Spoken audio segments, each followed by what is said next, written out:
વિડીયોમાં આપણે સિસ્ટમ મોડ્યુલમાં રહેલી રાઇટ મેથડ વિશે થોડી માહિતી મેળવીશું. રાઇટ મેથડ છે એકદમ રો લેવલની આઉટપુટ મેથડ છે કે જેને તમે જે પણ કંઈ કેરેક્ટર આપો સ્ક્રીન ઉપર પ્રિન્ટ કરી આપશે. અહીંયા આપણે એક્ઝામ્પલમાં હેલો સ્ટ્રિંગ એને આપેલી છે, તો સ્ક્રીન ઉપર હેલો સ્ટ્રિંગ પ્રિન્ટ કરી નાખશે, સ્લેશ એન પણ નહીં મૂકે. ઓકે, તો વાક્ય પ્રિન્ટ કર્યા પછી સ્લેશ એન પણ નહીં મૂકે. એને કંઈ ફોર્મેટિંગ પણ કરવાનું હોય તો તમે એમાં ઇનલાઇન ફોર્મેટિંગ નહીં કરી શકો. ઓકે, અને જ્યાં 3 ગ્રેટર ધેન સિમ્બોલ છે જે અહીંયા આપણને દેખાય લાઈન શરૂ થાય ત્યાં, તો એ પણ આપણને અહીંયા દેખાય છે. એ સિવાય આ જે ફંક્શન છે તમને આઉટપુટમાં કેટલા કેરેક્ટર પ્રિન્ટ કર્યા એનું આઉટપુટ તમને આપશે, જે તમે કોઈ વેરિયેબલમાં સ્ટોર કરી શકો છો. એનો કંઈ ઉપયોગ હોય તો ઠીક છે, otherwise you can just receive it. Okay, તો આ આપણે ટેસ્ટ કરીને જોઈએ.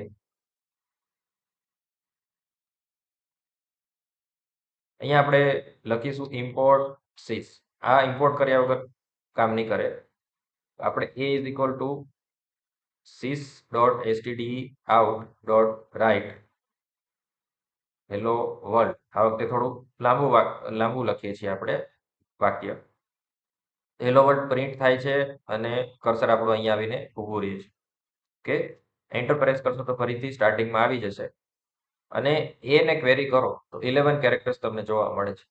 તો અહીંયા આપણે ગણીએ 1 2 3 4 5 6 7 8 9 10 11 ટોટલ 11 કેરેક્ટર્સ હતા જે આપણને એમાં રિસીવ થઈને મળે છે.